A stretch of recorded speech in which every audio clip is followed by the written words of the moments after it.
मगर आज बिहार में बीजेपी अगर सत्ता में है तो इसका जिम्मेदार ना सिर्फ नीतीश कुमार है, बल्कि इसका जिम्मेदार तेजस्वी यादव भी है कि आपने आज बिहार की जनता पर बीजेपी को मुसल्लत करके रख दिया। आपकी नादानी और गलतियों की वजह से आज बिहार में आरएसएस मजबूत हो रही है। हम चुनाव लड़ते हैं तो हम पर उंगलियां उठाई जाती हैं, इल्जामात लगाए जाते हैं, मगर बताओ आज बिहार में अगर बीजेपी की सरकार बनती है तो इसका जिम्मेदार क्या अख्तरुल ईमान असदुद्दीन ओवैसी है। हमारे 4 विधायक को इन्होंने तोड़ लिया। आपने मजलिस के उम्मीदवार को आपने अपने वोट और दुआओं से कामयाब किया। मजलिस के 4 विधायक को तोड़ा, ये बोलकर तोड़ा कि हम बीजेपी को रोकेंगे। बताओ तुमने क्या बीजेपी को रोका? तुम सिर्फ अपनी अना की तस्कीन के लिए तुमने मजलिस के 4 विधायक को तोड़ा। तुम नफरत करते हो कि सीमांचल की सरजमीन से एक गरीब और मजलूमों की एक सियासी लीडरशिप जो भर रही थी, तो तुम ये नहीं चाहते थे कि सीमांचल की जनता से इंसाफ हो। तुम ये जानते थे कि मजलिस ने यहां पर सीमांचल की आवाम में एक सियासी इनकलाब को बर्पा कर दिया। तुम ये नहीं बर्दाश्त कर सकते थे कि सीमांचल की जनता से इंसाफ होगा, उनको उनका हक मिलेगा। तो झूठ बोलकर हमारे 4 विधायक को नीतीश कुमार ने और तेजस्वी ने तोड़ा। अब बताओ वो 4 विधायक की क्या अहमियत है वहां पर? ना तो वो मुंह खोल सकते हैं, ना तो वो बगैर इजाजत के बैठ सकते हैं, ना तो वो बगैर कुछ सोचे समझे, इनके पास कुछ है ही नहीं। मगर मजलिस ने जो सीमांचल की सरजमीन पर जो एक सियासी इनकलाब को बर्पा किया, तो ये बात ना मोदी को पसंद आई, ये बात ना तेजस्वी को पसंद आई, ना ये बात नीतीश कुमार को पसंद आई। वो हरगिज नहीं चाहते कि सीमांचल से आपकी एक सियासी क़ियादत उभरे। वो हरगिज ये नहीं चाहेंगे कि बिहार में आपकी सियासी क़ियादत उभरे। बिहार में ये पैगाम दे दिया गया, बिहार में, भाई साहब रुकिए, बिहार में सिर्फ यही चाहते हैं कि यादवों का नेता हो, कोई गुनाह नहीं है। बिहार में कुर्मी कुशवाहा का नेता हो, कोई गुनाह नहीं है। बिहार में भूमिहार का नेता हो, कोई गुनाह नहीं है। बिहार में अप्रकाश का नेता हो, कोई गुनाह नहीं है। गुनाह उस वक्त हो जाता है जब गरीब और मजलूम मुसलमान खड़ा हो जाता है। तो चाहे मोदी हो, तेजस्वी हो, नीतीश कुमार हो, वो इस बात पर मुत्तफिक है कि सीमांचल से इंसाफ नहीं करेंगे और कभी भी आपकी सियासी लीडरशिप को भरने दिया जाएगा। इसीलिए धोखा देकर, आपकी पीठ में खंजर मारकर, आपके वोटों से मुंतखब शुदा, आपकी दुआओं से मुंतखब शुदा 4 विधायक को इन्होंने खरीद लिया। अब बताइए कौन जिम्मेदार है अगर आज बिहार में बीजेपी की सरकार है? तेजस्वी से पूछेंगे तो तेजस्वी बोलेंगे चाचा हमको छोड़कर चले गए। नीतीश कुमार से पूछेंगे तो अल्फाज चाप चाप कर बोलेंगे हम मर भी गए तो नहीं जाएंगे, अब कह रहे हैं कि हम यहीं रहेंगे। यानी नीतीश कुमार, अगर गिरगुट और नीतीश कुमार को सामने रखा जाए तो गिरगुट कहेगा कि मुझे इससे शर्म आती है। इतना रंग बदलते हैं नीतीश कुमार। सुबह में जो बोलेंगे शाम तक चाचा पलट जाएंगे। अरे जब तुम सत्ता में तेजस्वी चाचा के साथ आ गए तो बड़ा हाथ पकड़कर चल रहे थे, गले मिल मिल कर बोल रहे थे कि हम ये कर देंगे। बताओ फिर क्या हुआ? क्या सीमांचल की जनता से इंसाफ हुआ? क्या सीमांचल में यहां पर आप ही के इस विधानसभा में यहां पर 2 अनुमंडल की जरूरत थी? क्या एक अनुमंडल खुला? 10वीं जमात के इम्तिहानात चल रहे, हमारे बच्चों को तकलीफ होती है, यहां की जनता को तकलीफ होती है, मगर सिर्फ खेल सत्ता का है और सिर्फ कोशिश यही होगी कि कहीं से भी किधर से भी सीमांचल की जनता से इंसाफ ना हो। मैं पहले भी आपसे कहा हूं और आज फिर कह रहा हूं मेरे भाई, जब तक अल्लाह असदुद्दीन ओवैसी को जिंदा रखेगा, मैं सीमांचल की लड़ाई लड़ता था, लड़ रहा हूं और इंशाअल्लाह ताला लड़ता रहूंगा। सीमांचल की आवाज कभी खत्म होने वाली नहीं है। अगर तेजस्वी और नीतीश ये समझते हैं कि हमारे 4 विधायकों को तोड़कर तुमने सीमांचल की आवाज को खत्म करके रख दिया, मैं बताना चाह रहा हूं नरेंद्र मोदी को, नीतीश कुमार को, तेजस्वी को, सीमांचल की आवाज कभी खत्म होने वाली नहीं है।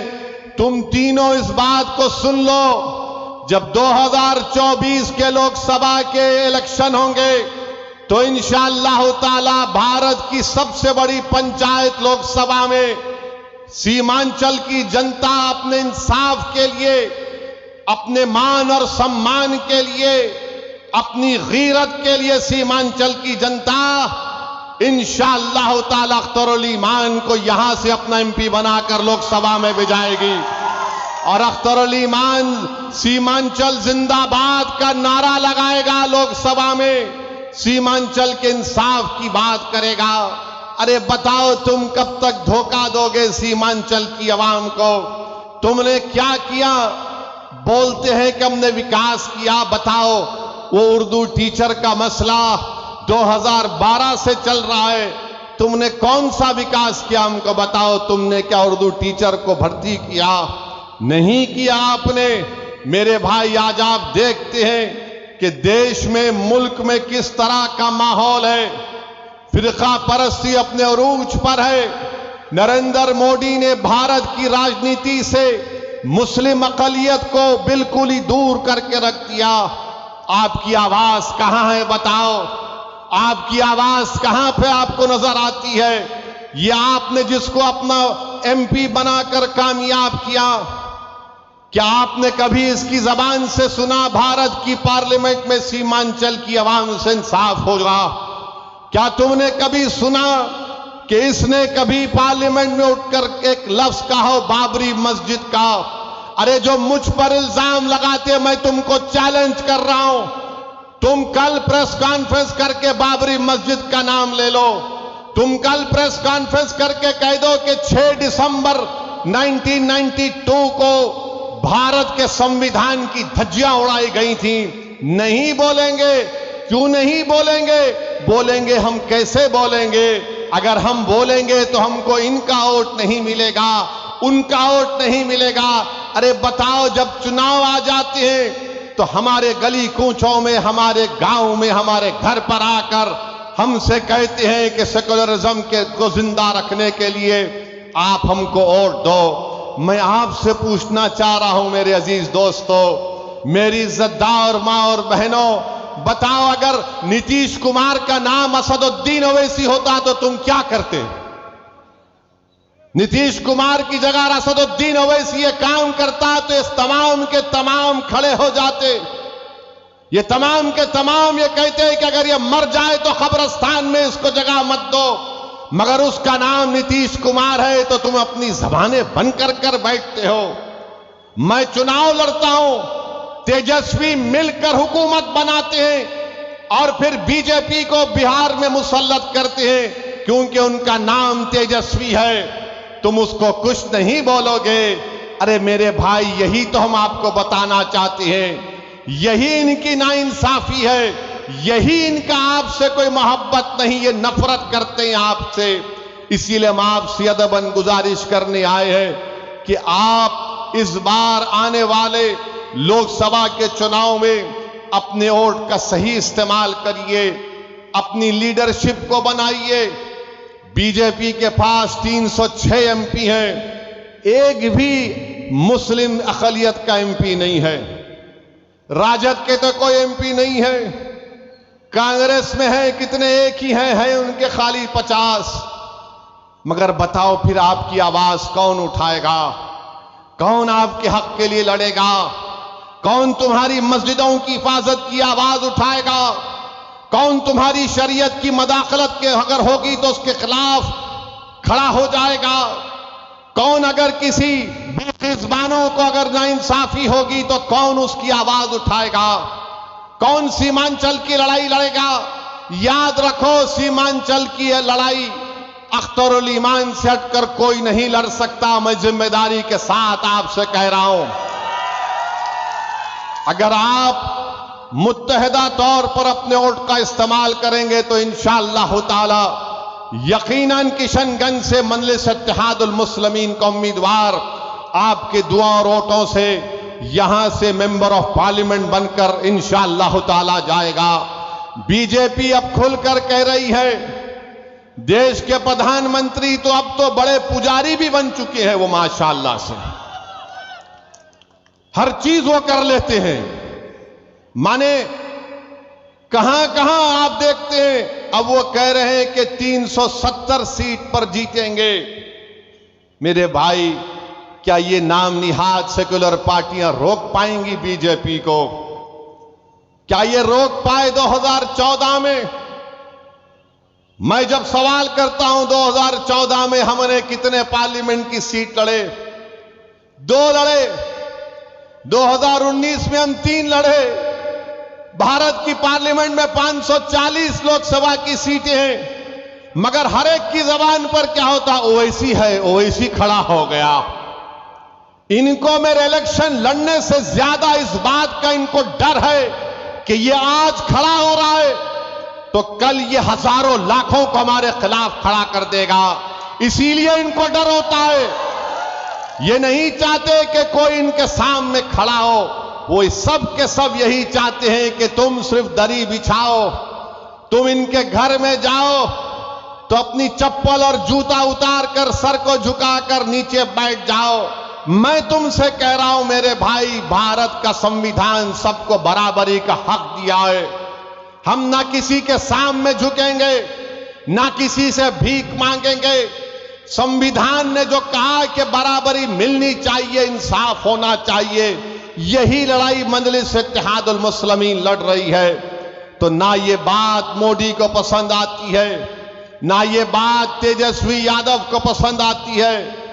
और नीतीश कुमार तो माशाअल्लाह मैं सुनता हूं, नहीं मालूम अख्तर भाई सही बोलेंगे, अभी अब शाम के 5 बज रहे हैं तो नीतीश कुमार बोलते नहीं सुबह के 5 बज रहे हैं।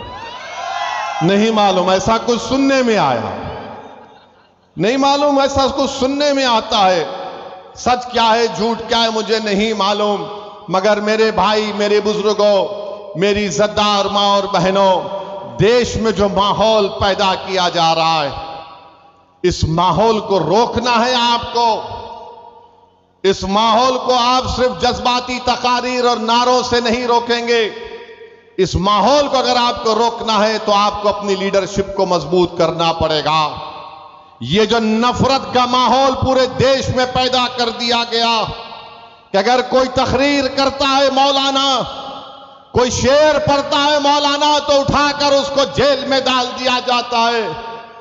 मैं पूछना चाहता हूं गुजरात की सरकार से कि तुमने एक मौलाना को पकड़कर मुंबई से पकड़कर गुजरात लेकर गए, मगर वही गुजरात में कई ऐसे वीडियो हैं जहां पर ये जालिम लोग वीडियो में आकर कहते हैं कि मसदुद्दीन ओवैसी को गोली मार देंगे, इसकी जबान को काट लेंगे, इसकी सर को काट देंगे, मगर उनको कोई हाथ नहीं लगाया जाता।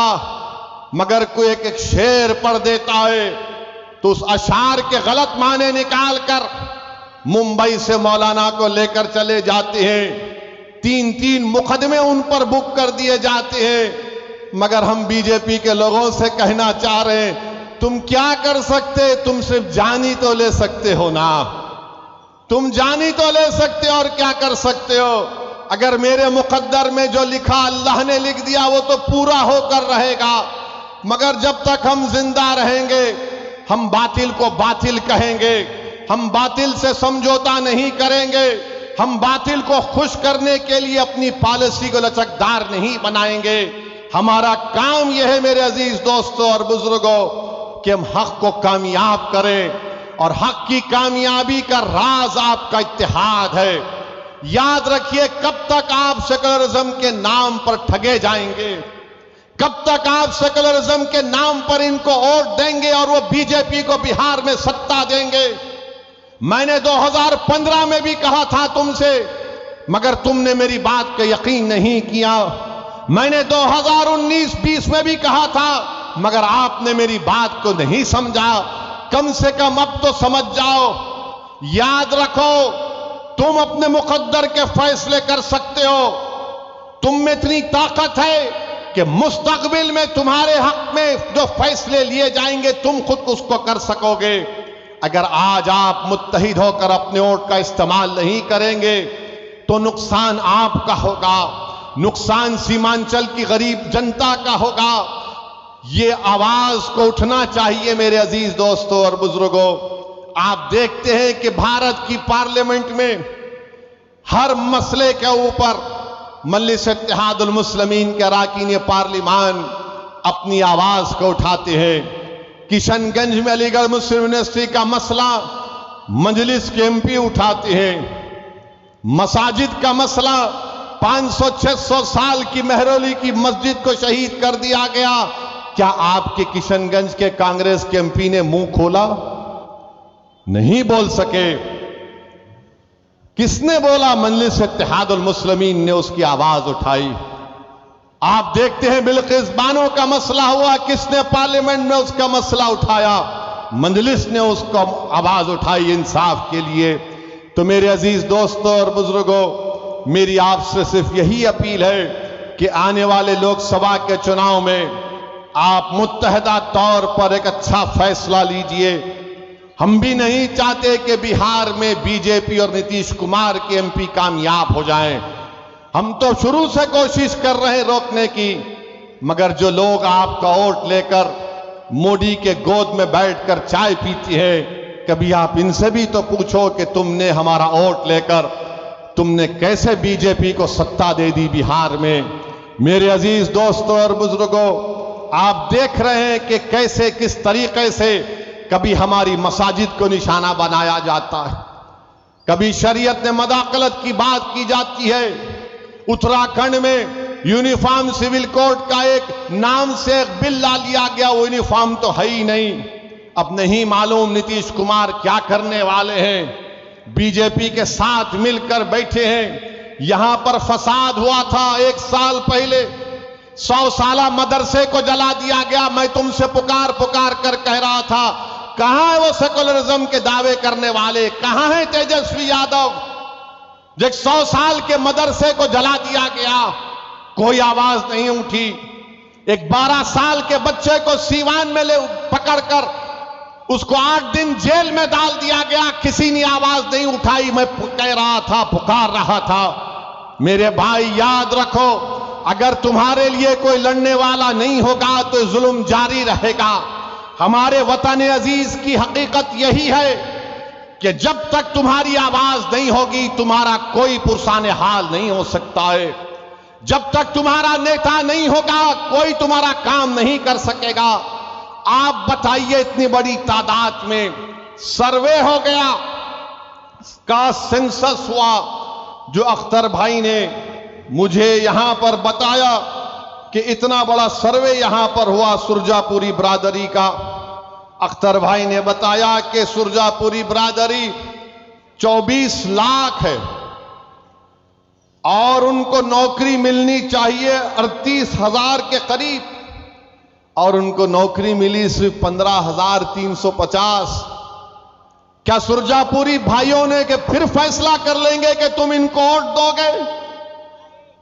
सोचो आपको मैं बुरा लगता हूं ना इनकी मेरी बात बुरी लगती है, तो ये तो गवर्नमेंट कह रही है। ये मैंने अपने घर से बनाकर नहीं लाया हूं, ये बिहार सरकार का डेटा आदादोशुमार है। हमारे शेरशाहवादी भाई जिनकी आबादी 13 लाख है, उनको नौकरी मिलनी चाहिए 20,421 और नौकरी उनको मिली सिर्फ 5,734। मैं हमारे गयूर शेरशाहवादी भाइयों से पूछना चाह रहा हूं, तुम किसको अपना जिम्मेदार खड़ा करते हो?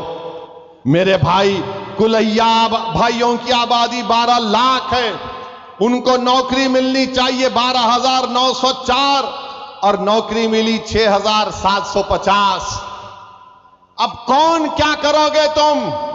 ये जो दल्लाल फिरते हैं, हमारी कौम के दल्लाल, अरे दल्लालों, अभी तो अपना मुंह काला करके घर में बैठ जाओ।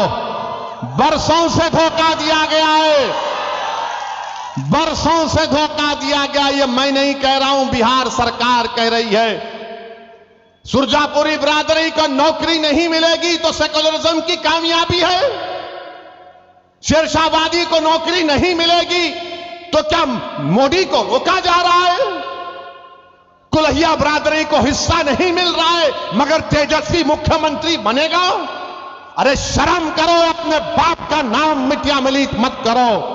अगर अभी भी तुम्हारे दिलों में जो धोखा देकर चले गए, अगर तुम्हारे दिलों में गीरत बरकरार है तो सोचो कि किससे धोखा हो रहा है। और तुम्हारा मगर राज किसी और का हो रहा है। कितना वोट लिया सुरजापुरी भाइयों का, कुल्हिया भाइयों का, शेरशाहवादी भाइयों का, और क्या मिलता है? कुछ नहीं मिलता, सिर्फ वादे मिलते हैं। और चुनाव आएगा तो बोलेंगे सेकुलरिज्म को जिंदा रखो। सेकुलरिज्म को जिंदा रखने का मतलब यह है कि या तो तेजस्वी को मुख्यमंत्री बना दो या नीतीश को बना दो, और तुम घर में जाकर रोज अपनी तबाही और बर्बादी के नजारों को देखते रहो।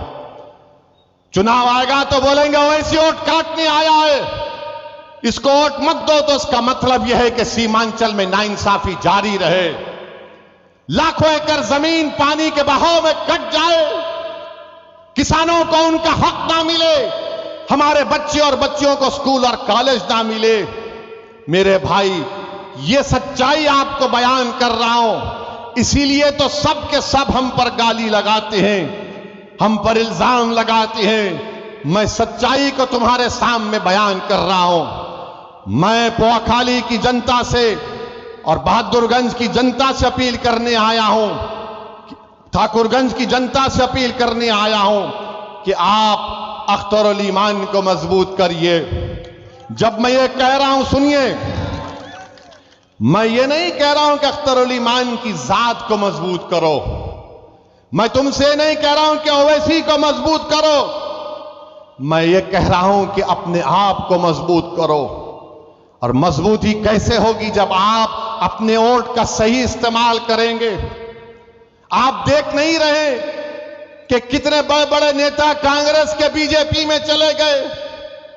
महाराष्ट्र का मुख्यमंत्री रहा अशोक राव बीजेपी में चला गया। बोलो उसके बारे में, बी टीम नहीं बोलते उसको। कितने भाग भाग कर बीजेपी में जा रहे हैं, उनको कोई कुछ नहीं बोलेगा। मगर जब ओवैसी आकर सीमांचल जिंदाबाद, सीमांचल इंसाफ की बात करता है तो इनके पेट में दर्द शुरू हो जाता है। जब अख्तरुल ईमान बिहार की विधानसभा में गरीब और मजलूमों की आवाज बनकर उनके हक की बात करता है तो उनको पेट में दर्द शुरू हो जाता है। तेजस्वी यादव को जरा सोचना चाहिए था कि जब तुमको मंजलिस की जरूरत पड़ी तो अख्तरुल ईमान को बुलाया और बोला कि अख्तर भाई हमारा साथ दे दो। तेजस्वी, तुमने जो 4 गुलाब जामुन समझकर हमारे विधायक को खा लिया, वो हजम कर गए तुम उनको? क्या किया तुमने उन 4 का? कहां मुंह दिखाने के काबिल नहीं रहे वो लोग। आज अख्तरुल ईमान से कह रहे, अरे हमने पहले दिन से कहा था कि हम बीजेपी से कभी समझौता नहीं करने वाले, हम कभी समझौता नहीं किए, ना करेंगे कभी इंशाअल्लाह ताला। 2 मर्तबा नीतीश कुमार को तुमने मुख्यमंत्री बनाया और 2 मर्तबा नीतीश कुमार ने बिहार की जनता को धोखा दिया और बीजेपी को सत्ता दी। मगर बताओ, इनकी जबानें बंद हैं, जबानें बंद हैं, कुछ नहीं कहते। मगर मेरे अजीज दोस्तों और बुजुर्गों, हम आपसे सिर्फ यही अपील करने आए हैं कि आने वाले लोकसभा के चुनाव में नरेंद्र मोदी के 370 का वो जो दावा कर रहे हैं, उसको रोकने के लिए, सेकुलरिज्म को हकीकी कामयाबी दिलाने के लिए, सीमांचल में इंसाफ की लड़ाई लड़ने के लिए बिहार के गरीब और मजलूमों के ताकतवर आवाज को पार्लियामेंट में पहुंचाने के लिए, वतन अजीज के गरीब और मजलूम अकलियतों की आवाज को बिहार से पार्लियामेंट तक भिजाने के लिए हम आपसे ये अपील करने आए हैं, गुजारिश करने आए हैं कि आप अब की बार मजलिस को वोट दीजिए। जो लोग सेकुलरिज्म की बात करते हैं वो सिर्फ तुम्हारा वोट लेना चाहते हैं और उसके बाद वो बीजेपी को इख्तिदार देना चाहते हैं। तो हम आपसे अपील कर रहे हैं कि आने वाले लोकसभा के चुनाव में आप मुत्तहिदा तौर पर अपने वोट का इस्तेमाल करते हुए अपनी आवाज को लोकसभा तक भिजाइए ताकि आपके इत्तेहाद, हाँ, ये जो तेजस्वी यादव है यहीं पर कहा था सीमांचल डेवलपमेंट बोर्ड बनाएंगे, कहा था ना, यहीं कहा था। हमारी बात का यकीन कर लो, सीमांचल डेवलपमेंट बोर्ड कहां गया? हजम कर गए तुम उसको भी। जब वोट लेना आता है तो सब खड़े होकर झूठी बातें करते हैं। और क्या कहा था तेजस्वी ने कि हैदराबाद से ओवैसी आया, इसको बिरयानी खिलाकर भिजा दो। अरे तेजस्वी, तुमको कभी खाने की जरूरत पड़ गई तो हम अपने घर से भिजाने को तैयार हैं। बताओ, मगर तुमने सीमांचल की जनता का खाना छीन लिया, तुमने सीमांचल के गरीबों से इंसाफ नहीं किया। तुम तो डिप्टी चीफ मिनिस्टर बन गए, चाचा को मुख्यमंत्री बना दिए और खूब तुमने गुलाब जामुन खाए, खूब मलाई खाई, मगर सीमांचल की जनता परेशान है। तो इसीलिए हम आपसे अपील कर रहे हैं कि आप आने वाले चुनाव में मुत्तहिदा तौर पर मजलिस का साथ दीजिए। हम पिछले बार भी एक ही सीट पर लड़े थे, दूसरी सीट पर नहीं लड़े, तो कई सीटों पर बीजेपी जीत गई।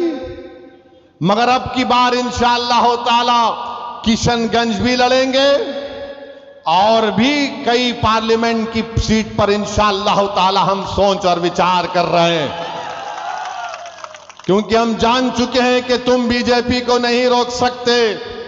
मोदी को अगर कोई रोक सकता है तो इंसाफ पसंद लोग रोक सकते हैं। ये मिलावटी, ये मिले हुए लोग नहीं रोक पाएंगे। ये कभी भी किसी भी कीमत पर आपका सौदा कर जाएंगे। तो हम आपसे अपील कर रहे हैं कि अपने मुत्तहिद रहिए, मजलिस को मजबूत रखिए, क्योंकि मगरिब का वक्त भी होने जा रहा है। हम आपसे इजाजत चाहते हैं और फिर से आपसे कह रहे हैं कि यकीन जान लीजिए कि जब तक अल्लाह असदुद्दीन ओवैसी को जिंदा रखेगा हम सीमांचल की इंसाफ की लड़ाई लड़ते रहेंगे। तो हमारे साथ नारा लगाइए, सीमांचल जिंदाबाद, सीमांचल जिंदाबाद, जिंदाबाद जिंदाबाद, सीमांचल जिंदाबाद। अस्सलाम वालेकुम।